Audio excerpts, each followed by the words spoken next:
আর ফজরের পরে বিশ্ব নবী সাল্লাল্লাহু আলাইহি ওয়াসাল্লাম কখনো ঘুমাতেন না। ফজরের পরে ঘুমাবেন না। সকালে ফজরের নামাজের পরে ঘুমানো যাবে কিনা? ফজর পড়েই ঘুমায় যান, এটা একদম করবেন না। ফজর যখন আমি নামাজ পড়ি, নামাজ পড়ার পরে আমরা অনেকে মূর্খ তো, নামাজ পড়ার পরে ইচ্ছা মতো ঘুমাই গেলাম, তার লাভটা কি হলো? আসসালামু আলাইকুম দর্শক, আপনি কি ফজরের পরে ঘুমান? তাহলে সাবধান হয়ে যান। ফজরের পরে ঘুমিয়ে আপনি আপনার নিজের কতটা ক্ষতি করছেন, আজকের এই ভিডিওটি দেখলেই আপনারা সবকিছু ক্লিয়ার হয়ে যাবেন ইনশাআল্লাহ। আজকের এই ভিডিওটি খুবই গুরুত্বপূর্ণ হতে চলেছে, তাই বলছি ভিডিওটি কেউ স্কিপ করবেন না। তো দর্শক, এই বিষয়ে আলেমরা কি বলছে, আলেমদের মুখ থেকে আমরা শুনবো। তো দর্শক, চলুন বিস্তারিত দেখে আসি। ফজর পড়েই ঘুমায় যান, এটা একদম করবেন। কিতাব খোলেন, কিছু আমল করেন। ফজরের পরে বাসায় যেয়ে কিছু আমল করেন, বিবিকে, সন্তান কিছু আমল করান তাদেরকে। ফজরের সাথে সাথে ঘুমায়েন না। উচিত মুসলমানদের জন্য ফজরের পর থেকে ইশরাক পর্যন্ত জেগে থাকা, ইশরাক পড়ার পর ঘুমানো। কিতাব খোলেন, এটাই পাওয়া যাবে। ফজরের সাথে সাথে না ঘুমায়, ফজরের 10টা মিনিট আমল করেন একটু বসে বসে, সাথে সাথে খালি অপেক্ষা করে হুজুর মুনাজাতটা দেন, দৌড় দিমু, বাসায় গিয়ে ঘুমাইতে হবে না। 10টা-20টা মিনিট আপনি আমল করেন, বাসায় যান আমল করেন। কি আমরা করবো তো ইনশাআল্লাহ? এই আমলটা করেন, একটু করেন, আমল করেন। ফজরের সাথে সাথে ঘুমায়েন না। কেন ঘুমাবেন না? নবীজি বলছেন, আরে ওই টাইমে তো তোমার উপরে বরকত আসে, আর বরকতের সময়টা তুমি ঘুমের মাধ্যমে শেষ করে দিলা। হাদিসে নবীজি বলছেন যে আমার উম্মতের এই ফজরের পরে যে সময়টা, ওই সময় আমার উম্মতের উপরে ভরপুর বরকত আল্লাহ নাজিল করে। আর আপনি বরকতের সময় না কিছু অর্জন করেন, বরকতের সময় কিছু অর্জন করেন। কি বলেন, হিম্মত করা যায়? হ্যাঁ, হিম্মত করেন। ফজরের সাথে সাথে ঘুমায়েন না। ফজরের পরে ঘুমাবেন না। অসুস্থতা ছাড়া ঘুমানো জায়েজ নেই। রাসূল সাল্লাল্লাহু আলাইহি ওয়াসাল্লাম কখনো ঘুমান নাই ফজরের পর, অসুস্থতা ছাড়া। কি ছাড়া? অসুস্থতা ছাড়া। সারা রাত হয়তো আপনি ঘুমান নাই, কষ্ট করেছেন, জার্নি করেছেন, তখন আপনি ফজর পরে ঘুমাতে পারেন। কিন্তু এখন আমরা রুটিন করে নিয়েছি, ফজর নামাজটা কেউ কেউ পড়ে আছে না, হুজুররাও কোনো মতে ফজর নামাজ পড়া। আমি যশোরে গিয়েছি, এক হুজুর ঘরের ভিতর থেকে আজান দিচ্ছে। আমি মসজিদে গিয়েছি, দেখেছি মসজিদের তালা, কিরে আজান আসে কোথায়? শীতের সকাল তো, পাশে দেখলাম একটা ছোট্ট রুমে গিয়ে নক করলাম, কয় কিডা? আমি বললাম তোমার জিডা। কে কচ্ছে? আমি মুসল্লি কচ্ছি, তুমি কিডা?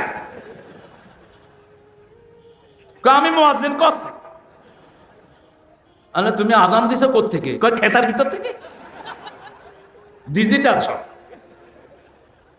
এই তুই দুয়ার খোল, তাড়াতাড়ি দুয়ার খোল। আমি তো চেহারাটা একটু তেলাওয়াত করিনি। কয় হুজুর নাউজুবিল্লাহ, আপনি এখানে? নাউজুবিল্লাহ মানে তুই আলহামদুলিল্লাহ না করলি? কয় হুজুর ছোট ছোট বক্তারা। আমি বলে বক্তা সব বড়, কারণ ছোট করিস না। যারা মসজিদে আসে না এরাই হলো ছোট বক্তা, যারা নামাজ জামাতে যায় না এরাই ছোট বক্তা, এরা নিকৃষ্ট মানুষ, এরা কোনো তালে পড়ে না, এরা সবচেয়ে নিকৃষ্ট। উলাইকা হুম শাররুল বারিয়া, যারা ঈমান আনে না, আমলে চলে করে না, এরা সবচেয়ে নিকৃষ্ট। কার কথা? বললাম কি হলো, তুমি আজান বাইরে দিলে না কেন? কেউ আসে না, আমিও যাই না, ভিতর থেকে আজান দিয়ে দিই যাতে বেতনটা ঠিক থাকে। আহারে কত কম বেতনে এরা কত সুন্দর থাকে দেখেন। হেফজোখানার লোকদেরকে দেখলে মনে হয় সবচেয়ে সুখী মানুষ, ইমামদেরকে দেখলে মনে হয় সবচেয়ে সুখী। সাদা ড্রেস, সাদা টুপি, মুখে হাসি, আর কোটি টাকার ব্যবসা করে, দেখলে মনে হয় জুতার পিটা গায়ে, চেহারাতে কোনো হাসি নাই। সালাম দিল। আর ফজরের পরে বিশ্ব নবী সাল্লাল্লাহু আলাইহি ওয়াসাল্লাম কখনো ঘুমাতেন না।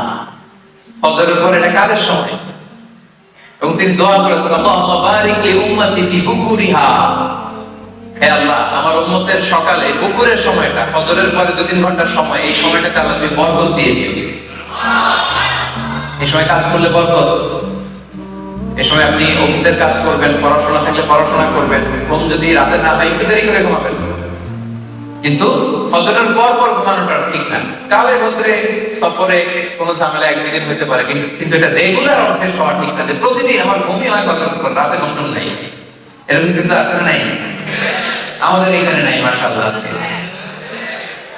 হ্যাঁ না, চেঞ্জের আগে আজকে আমরা শুরুতে প্রতিজ্ঞা করেছি বিষ্ণু ইসলামের একটা পূর্ণ দিন 24 ঘন্টা ডেইলি রুটিনটা আমরা শুরু করব। তাহলে ফজরের পরে ঘুমাতেন না, তো খাবার খেলেন আর খাবার না পাইলে কি করতেন? রোজা রেখে আবার মসজিদে, আবার কি যে মসজিদ থেকে ঘরে আসছেন আবার এই মসজিদে, মসজিদে যেই 2 রাকাত, মসজিদে ঢুকলেই যখনই ঢুকতেন তখনই 2 রাকাত তাহিয়াতুল মসজিদ, মসজিদে ঢুকলেই 2 রাকাত পড়তে হয়, বিষ্ণু 2 রাকাত পড়তেন। পরে the official start of the day, officially ওনার দিনটা স্টার্ট করতেন, কারণ এই মসজিদের মধ্যেই সব ছিল। এটাই সুপ্রিম কোর্ট, মসজিদে নববী, এটাই হাই কোর্ট, এটাই বিচার বিভাগ, এটাই সংসদ ভবন, এটাই বঙ্গভবন, এটাই গণভবন, এটাই ক্যান্টনমেন্ট, এখানেই সব হতো। আল মসজিদ আন-নববী, the very official start of the day, owner official start হতো ওই দিনে। অফিশিয়াল কাজ কি কি করতেন? রাষ্ট্রের নানা কাজের যে দায়িত্বগুলো ছিল এগুলো পালন করতেন। He used to take care the social and the political affairs. মসজিদে নববীর পাশে সুফা বারান্দা ছিল, কিছু সাহাবী দ্বীন ইসলাম চর্চার জন্য ওখানেই পড়ে থাকতো। আহলে সুফার সাহাবাদেরকে রাসূলুল্লাহ সাল্লাল্লাহু আলাইহি সাল্লাম হাদিস শেখাতেন, কোরআন শেখাতেন। শুরুতে আমি যারা আজকে লিপ্ত হয়েছেন আমি অনুরোধ করব দিন প্রচারের স্বার্থে আপনারা এখন যারা দেখছেন কিংবা পরে যুক্ত হবেন বা পরে দেখবেন, প্রত্যেকের কাছে অনুরোধ থাকবে যে আপনারা শেয়ার করে দিবেন যাতে করে অন্যান্যরা উপকৃত হতে পারে ইনশাআল্লাহ বিইذنিল্লাহ। সকালে ফজরের নামাজের পরে ঘুমানো যাবে কিনা? ফজরের পরের ঘুমের যদি ফতোয়া দেই তাহলে বেশিরভাগ লোকই তো এখানে আসামির কাঠগড়ায় দাঁড়ায় যাবে। ফজরের পরে বেশিরভাগ মানুষের ঘুমের অভ্যাস না। মাহফিলের মৌসুমে আমি পারি না, কিন্তু মাহফিলের মৌসুম বাদে বাকি সময় আমার বাসায় আমি আমার পরিবারের সদস্যদেরকে চেষ্টা করি রাত 10টার ভেতরে বিছানায় চলে যাওয়ার। এটা আজকাল সোনার হরিণ হয়ে গেছে। আমরা রাতে 12টার আগে গ্রামের মানুষও শোয় না আজকে। যদি বিছানায় যাইও আমরা 11টায়, 1 ঘন্টা আমরা মোবাইলে মুনাজাত করি। মোবাইলের মুনাজাত বুঝেননি আপনারা? এই 2 হাতে বসে ফেসবুক ইউটিউব টিপতেছেন, দেখতেছেন, মনে হয় যে আপনি মুনাজাত করতেছেন শুয়ে শুয়ে। এই মুনাজাত করতে করতে মোবাইল ঘুমের চোটে মুখের উপরে পড়ার আগ পর্যন্ত রাখে না অনেকে, ঠিক না বেঠিক? এরপরে মোবাইলে কি দেখছে কি না দেখছে এসব জল্পনা করতে করতে আর ঘুম আসে না। 12টা 1টা 2টা বেজে যায়। এরপরে ফজরের সময় শয়তান হাত পা টিপে ঘুম পাড়ায় দেয়। ফজরের পরে তার না ঘুমার উপায় নেই, কারণ রাত্রে ঘুমাইছে 3 ঘন্টা 4 ঘন্টা মাত্র। মনে রাখবেন, ইসলাম যে লাইফস্টাইল দিয়েছে এই লাইফস্টাইলের মধ্যেই আমাদের কল্যাণ আছে। করোনা যখন, প্যান্ডামিক যখন চরম পর্যায়ে, তখন একটা তথ্য আমাদের মাঝে প্রচুর পরিমাণে শেয়ার হয়েছে যে শরীরে রোগ প্রতিরোধ ক্ষমতা বৃদ্ধি করা ছাড়া করোনার থাবা থেকে বাঁচা কঠিন। তাহলে রোগ প্রতিরোধ ক্ষমতা কিভাবে বৃদ্ধি করা যাবে? তার জন্য অনেক আমলের কথা, অনেক করণীয় কথা ডাক্তার সাহেবরা আমাদেরকে বাতাইছেন। এর ভিতরে একটা করণীয় হলো রাতে তাড়াতাড়ি ঘুমানো। রাত 10টা থেকে 2টার যে ঘুম, এই ঘুমটা আমাদের বডিতে ইমিউন এবং রোগ প্রতিরোধ ক্ষমতাকে শক্তিশালী করে। তো নবীজি সাল্লাল্লাহু আলাইহি সাল্লাম এই জন্যই তো বলেছেন যে রাতে এশার নামাজের পরে আর আলাপ সালাপ নয়। এই যে ওয়াজ মাহফিল আমরা করি, এই মাহফিলগুলো গভীর রাত পর্যন্ত করা, এটাও সুন্নাহ পরিপন্থী কাজ। যত দ্রুত সম্ভব মাহফিল শেষ করা উচিত, কারণ রাতে দেরি করে মাহফিল থেকে গেলে ফজর নামাজ পড়তে কষ্ট হবে, ফজরের পরে আবার ঘুমানো লাগবে। ফজরের পরে ঘুমানোটা হারাম না, ফজরের পরে ঘুমাইলে বড় কোনো গুনাহ হবে না, কিন্তু এটা অনুচিত, অনুত্তম কাজ, সুন্নাহর খেলাফ কাজ। অনেক উলামায়ে কেরাম মাকরুহ বলেছেন। নবী করিম সাল্লাল্লাহু আলাইহি সাল্লাম ফজরের পরে ঘুমাইতেন না, তিনি দোয়া করছেন আল্লাহুম্মা বারিক লি উম্মতি ফি বুকুরিহা। নবীজির দোয়া কাদের জন্য? যারা সকালবেলা কাজ করে, সকালবেলা যারা জেগে থাকে। তিনি দোয়া করেছেন আল্লাহ আমার উম্মতের জন্য সকালবেলার সময়টাতে আপনি বরকত দিবেন। এই জন্য যে ছাত্র সকালে পড়ে, যে ব্যবসায়ী সকালে ব্যবসা করে, যে কর্মজীবী সকালে কাজ করে, তার জীবনে বরকত নেমে আসে। দুপুরে ঘুমের কথা নবীজি সাল্লাল্লাহু আলাইহি সাল্লাম বলেছেন।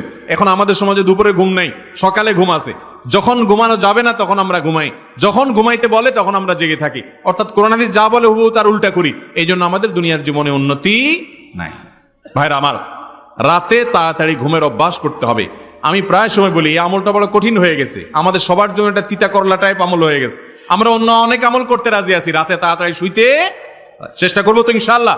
ফজর যখন আমি নামাজ পড়ি, নামাজ পড়ার পরে আমরা অনেকে মূর্খ, তো নামাজ পড়ার পরে ইচ্ছা মতো ঘুমাই গেলাম, তাহলে লাভটা কি হলো?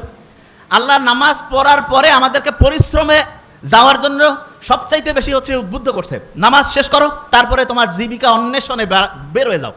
জীবিকা অন্বেষণ মানেটা কি? স্টুডেন্ট যারা, সে কি টাকা ইনকাম করবে? নো, তার প্রধান কাজ কি? পড়াশোনা করা। তাইলে আমি ফজরের নামাজ যখন পড়লাম, তারপরে আমার প্রথম কাজ কি হবে? পড়াশোনা করা। কি করা? পড়াশোনা। পড়াশোনার ক্ষেত্রে সবচেয়ে ভালো বুদ্ধি যেটা, সেটা হচ্ছে আগে কোরআন করে নিব। তো সম্মানিত দর্শক শ্রোতা, আশা করি সম্পূর্ণ ভিডিওটি দেখেছেন এবং সবকিছু বুঝতে পেরেছেন। তো দর্শক, আজকের এই ভিডিওটি এ পর্যন্তই। আজকের এই ভিডিওটি ভালো লাগলে লাইক এবং শেয়ার করে দিয়েন।